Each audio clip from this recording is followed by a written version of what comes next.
Welcome to Harsha journey with Jesus. నిత్య సహాయ మాత పుణ్యక్షేత్రం వద్ద ఉన్నాము. తెనాలిలోని నిత్య సహాయ మాత పుణ్యక్షేత్రం ఉంది. ఈ నిత్య సహాయ మాత యొక్క దేవాలయం ఎలా ఉంటుంది, దీని యొక్క విశిష్టతలు ఏంటో చూద్దాం. ఫుల్ వీడియో చూడండి.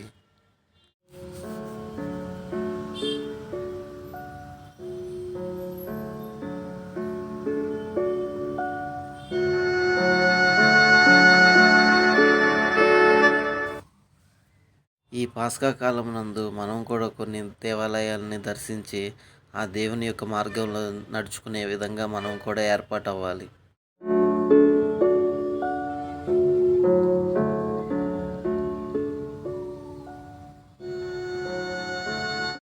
నిత్య సహాయ మాతని దర్శించుకుందాం రండి.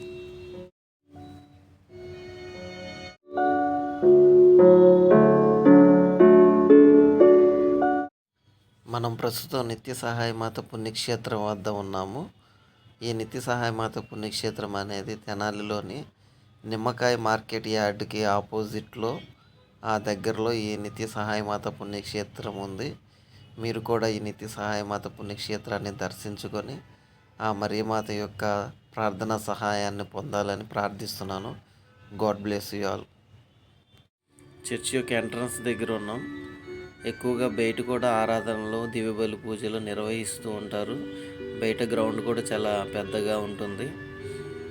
ఇదే నిత్య సహాయ మాత పుణ్యక్షేత్రం యొక్క చర్చి. ఇది ఎంట్రన్స్లో ఉన్నాం మనం ప్రజెంట్.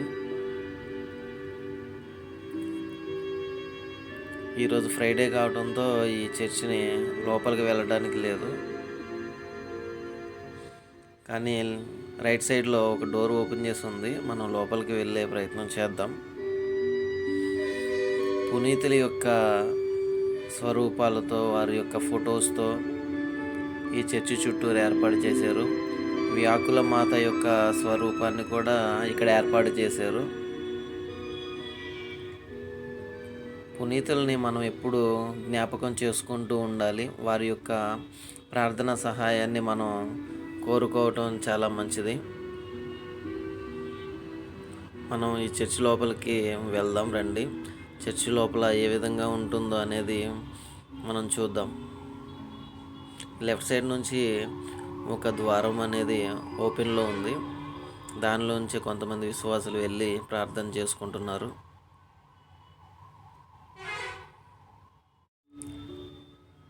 చాలా పెద్ద చర్చిగా ఇది మనం చెప్పుకోవచ్చు. క్యాథీడ్రల్లో లాగా ఇక్కడ కూడా చర్చి మొత్తం టేబుల్స్తో ఏర్పాటు చేశారు.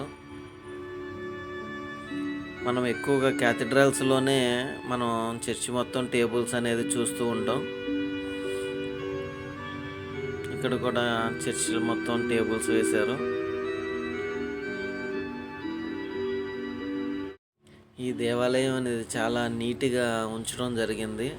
మనం మన ఇల్లుని ఏ విధంగా అయితే నీట్గా ఉంచుకుంటామో అదే విధంగా మనం కూడా మన యొక్క దేవాలయాన్ని చాలా పవిత్రంగా చూసుకుంటూ ఉండాలి. ఎందుకంటే అది దేవుడు నివసించే ఆలయం కాబట్టి మనం దాన్ని ఎంతో చాలా పరిశుభ్రంగా చూసుకుంటూ ఉండాలి. ఈ చర్చి చాలా అందంగా ఏర్పాటు చేశారు. మనం ఈ చర్చిని పైనుండి చూస్తే శిలువ ఆకారంలో ఉంటుందని అక్కడ ఉన్న విశ్వాసులు చెప్పడం జరిగింది. కొంతమంది వారి యొక్క ప్రయాణంలో ఈ చర్చిని చూసినప్పుడు ఈ చర్చి దగ్గర ఆగి ఈ చర్చిలో నిత్య సహాయ మాత యొక్క ప్రార్థన సహాయం కోరుకుంటున్నారు. మనం ఏ ఆర్ఎస్ఎం చర్చిలో అయినా మనం గమనించినట్లయితే దివ్యబలి పీఠం అనేది మనం మెయిన్గా చూసుకుంటాం. ఆ తర్వాత దివ్య మందసం మరియు దివ్య యేసుప్రభు యొక్క దివ్య స్వరూపము, శిలువ స్వరూపం ఇక్కడ ఉంటుంది. మీకు అంతకు ముందే చెప్పినట్లుగా యేసుప్రభు స్వరూపం ఎక్కడ ఉంటుందో అక్కడ దేవదూత యొక్క స్వరూపాలు కూడా ఎక్కువగా మనకు కనిపిస్తూ ఉంటాయి. మీరు గమనించినట్లయితే దివ్య మందసం ఎప్పుడు కాంతివంతంగా వెలుగుతూ ఉంటుంది. ఎందుకంటే దివ్య మందసం లోపల యేసుప్రభు ఉంటున్నారని మనం అందరం జ్ఞాపకం చేసుకుంటాం కాబట్టి, దాన్ని మనం నమ్ముతాం కాబట్టి నిత్యం దివ్య మందసం కాంతివంతంగా విరజిల్లుతుంది. అనేక స్వరూపాలతో పునీతుల యొక్క స్వరూపాలతో ఈ దేవాలయం అనేది ఏర్పాటు చేయబడింది.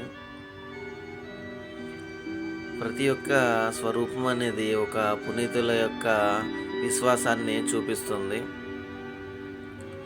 వారు దేవుని పట్ల చూపించిన విశ్వాసం, దేవుని పట్ల కలిగి ఉన్న భక్తిని మనం దీనిలో చూసుకోవచ్చు.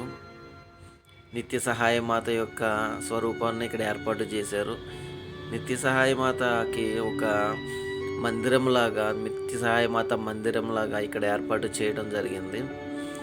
కింద ప్రాంతంలో నిత్యం మనం ప్రార్థించుకోవటానికి వీలయ్యే విధంగా దివ్య సప్రసాదాన్ని ఇక్కడ ఏర్పాటు చేయడం జరిగింది. ఇక్కడ దివ్య సప్రసాద ఆరాధన అనేది చేసుకోవచ్చు. మనం ఇందాక గమనించినట్లయితే చర్చి లోపల దివ్య మందసం పక్కన దేవదూతలు ఉంటారు. అదేవిధంగా ఇక్కడ కూడా దివ్య సప్రసాదం పక్కన దేవదూతలు ఏర్పాటు చేశారు. ఈ పైన ఫస్ట్ ఫ్లోర్కి వస్తే నిత్య సహాయ మాత యొక్క స్వరూపంతో ఇక్కడ ఏర్పాటు చేశారు. నిత్యమాత యొక్క సహాయాన్ని వేడుకుంటూ అనేక లక్షలాది విశ్వాసులు ఇక్కడ చేసుకుంటున్నారు. ప్రతి ఒక్కళ్ళు నిత్య సహాయ మాతని మన ప్రార్థనలో కూడా నిత్యం జపిస్తూ ఉంటే, ప్రార్థిస్తూ ఉంటే మనకి నిత్య సహాయ మాత యొక్క సహాయం నిత్యం ఉంటుంది.